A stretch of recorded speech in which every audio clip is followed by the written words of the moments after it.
আমি এই সলিটারি কনফাইনমেন্টে আগামী 7টা দিন কাটানোর চেষ্টা করব। আমাকে বন্ধ করে দাও। Bye Jimmy.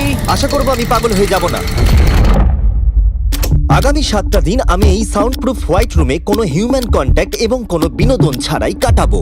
এবং যেহেতু এটা সাইকোলজিক্যালি খুব ডেঞ্জারাস, তাই এই রুমের বাইরে একজন ডাক্তার আমাকে সবসময় লক্ষ্য রাখছে যাতে আমি পাগল না হয়ে যাই। আমি সাইকো হসপিটালে বিগত 23 বছর ধরে কাজ করছি, আর এটা আমার জীবনে দেখা সবচেয়ে মারাত্মক একটা জিনিস। কেউ যদি 50 ঘন্টার বেশি এই হোয়াইট রুমে কাটায় তাহলে তার পার্মানেন্টলি সাইকোলজিক্যাল ড্যামেজ হতে আর পারে। আমাকে এখানে কাটাতে হবে 168 ঘন্টা। খুব সম্ভাবনা আছে এখানে থাকতে থাকতে আমি পাগল হয়ে যেতে পারি, ডাক্তারি পরিভাষায় যাকে বলে সাইকোসিস। আর বাকিরা আমাকে এটা করতে বারণ করেছে কারণ আমার বড় ক্ষতি হয়ে যেতে পারে। একে 7 দিন জীবন্ত কবর দিয়ে রাখা হয়েছিল। হ্যাঁ। এটা কি ওর থেকেও কঠিন? অনেক কঠিন। ওর কোনো সোশ্যাল কন্ট্যাক্ট নেই। যদি তোমার ব্রেনে কোনো রকম ইনফরমেশনই না ঢোকে তাহলে সেটা তৈরি করবে একটা ক্রেজিনেস, হ্যালুসিনেশন হবে, প্যারানোইয়া হবে। এবং আগামী 1 সপ্তাহের জন্য আমার কাছে যা আছে সেটা হলো একটা ঘুমানোর জন্য বেড, একটা নোটবুক আর একটা পেন, একটা রিফিলেবল জলের বোতল, টুথব্রাশ আর টুথপেস্ট আর একটা সোপ, বাথরুম করার জন্য একটা টয়লেট আর জল ব্যবহারের জন্য একটা সিঙ্ক। আমার কাছে এটা স্পষ্ট হয়ে গেছিল যে গোটা চ্যালেঞ্জ জুড়ে নিজেকে এন্টারটেইন করাই সবথেকে কঠিন কাজ হবে, বিশেষত 9 ঘন্টা পরে যখন আমি এটা করলাম। তোমরা হয়তো ভাবছো এই দেওয়ালে কতগুলো টাইলস আছে। সঠিক উত্তর হলো 1900। আর যদি তোমরা রুফ আর ফ্লোরটাকেও ধরো তাহলে এখানে 2860 খানা আছে। এবং সব থেকে বেশি যেটা গুরুত্বপূর্ণ, আমার পেটের জন্য এবার আমাকে খেতে হবে। তাই যদি তোমরা ভাবো কোথা থেকে আমি এখানে খাবার পাবো, এখানে একটা কনভেয়ার বেল্ট আছে যেটা 100 ফিট লম্বা, তাই কোনো হিউম্যান ইন্টারাকশন ছাড়াই আমি এখানে খাবার পাবো। আমার মনে হয় আমি এখানে 14 ঘন্টা কাটিয়ে ফেলেছি, কিন্তু আমি ভাবতেই পারিনি যে আমি 2 ঘন্টা কম হিসেব করেছি।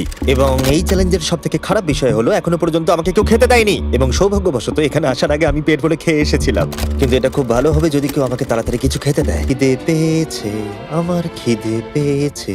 আর যেহেতু এই রুমটা সাউন্ড প্রুফ, তাই খাবার আসলে আমি বুঝতেই পারিনি যতক্ষণ না আমি 2 ঘন্টা পরে চেক করে দেখলাম। আমি খিদের চোটে হাঁটতেও পারছি না। এটা তো এবার ড্রামাটিক হয়ে যাচ্ছে। Come on. তারপরে আমি যখন চেক করলাম, আমি তো আশাই করিনি যে খাবার আসবে।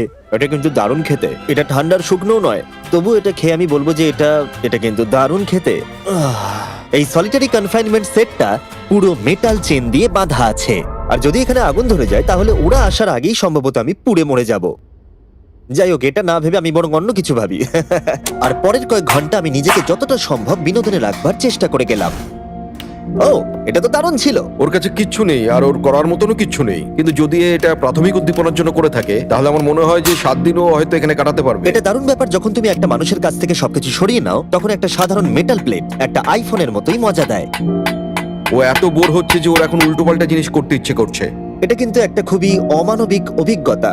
এবার আমি একটু ঘুমিয়ে নিই আর দেখা যাক কি হয়। আমার মনে হয় আমি এখানে 40 ঘন্টা কাটিয়ে ফেলেছি। ও যে সময়টা ভাবছে সেটা আসল সময় থেকে 6 ঘন্টা বেশি। তার মানে হলো এখন দ্বিতীয় দিনের বিকেল 4টে বাজে। আমার মনে হয় ও আজকে ঠিকঠাক থাকবে। সময়ের হিসাব হারানো অন্য সমস্যাও ডেকে আনলো। বুঝতে পারছি না আমি কি করব। আমার একদম ঘুমোতে এখন ভালো লাগছে না। এই লাইটগুলো আমার মাথায় প্রচন্ড পরিমাণে চাপ ফেলছে। আমি হয়তো আগামী 5টা দিন এখানে শুয়েই কাটিয়ে দেবো। ওর এই না ঘুমানোর কারণ হলো ওর এখন ঘুমের দরকার নেই।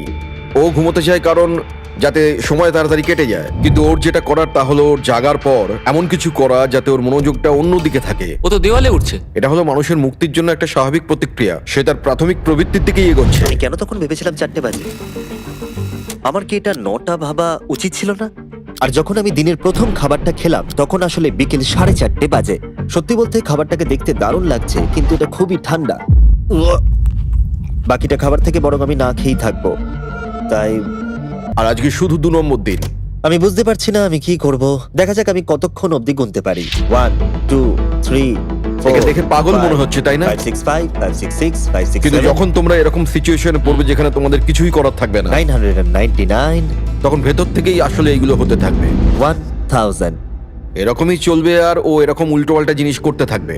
আর সেটা বোঝাই যাচ্ছিল উনি ঠিকই বলেছেন, কারণ এরপর চ্যালেঞ্জে আমার পাগলামি বেড়েই চলেছিল। তোমাদের কি মনে হয় আমি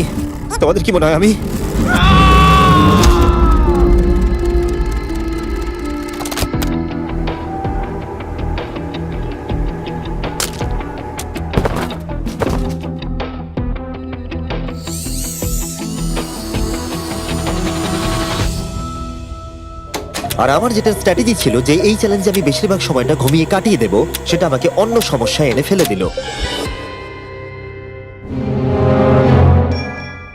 আমি ওখানে খাবার দেখতে পাচ্ছি।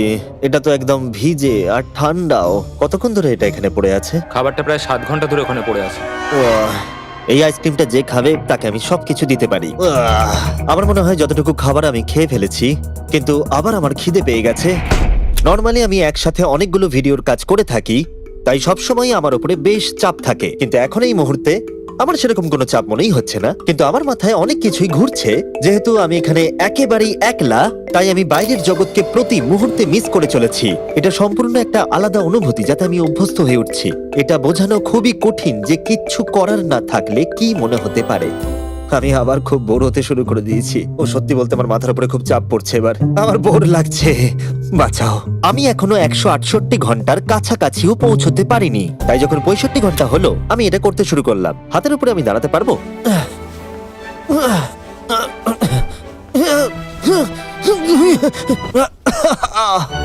এখানে আসার আগে যদি কেউ হাতের উপরে দাঁড়ানো আমাকে শিখিয়ে দিত তাহলে খুবই ভালো হতো।